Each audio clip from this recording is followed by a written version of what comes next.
So, if you don't know, I went on a doubleheader trip to Buffalo, got to experience both college and NFL, and I just cannot help but to be mad again because this was another primetime game where we once again saw the refs dictate everything.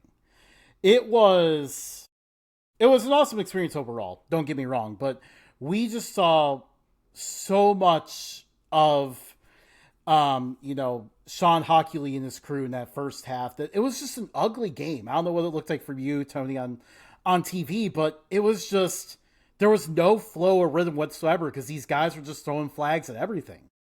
Yeah, I actually fell asleep through a good portion of it. But I don't blame you. there have This been, is what refs over interfering with a game does. yep, yep. You can't get in the zone when it's so stop and start.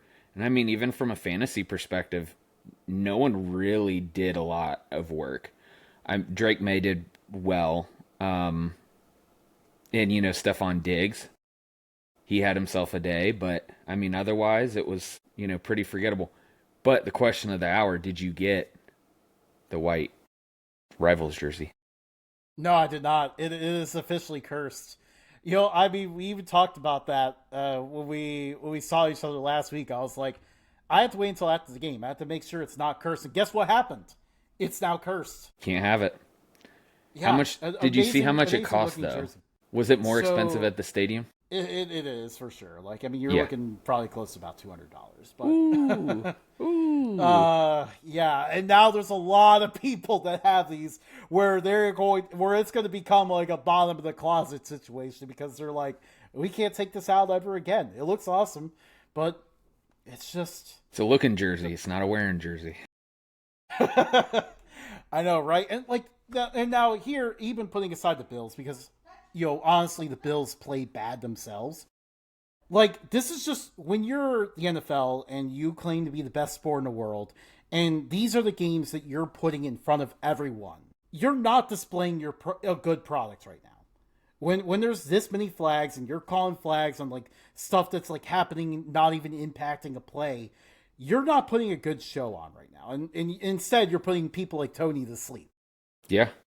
Yeah, I was out like a light. I did wake up for the very final 5 minutes though, which is arguably some of the best football you'll ever watch is in the fourth quarter. So Yeah, and like they kind of backed off a little bit, but of course typical for Sean Hockley and his crew, one of the five most obvious penalties of the game was the pass interference there at the end that they didn't call. Typical for them calling a Bills game. Dude, I have a lot against Sean Hockley. I do not know what his glitch is about the Bills.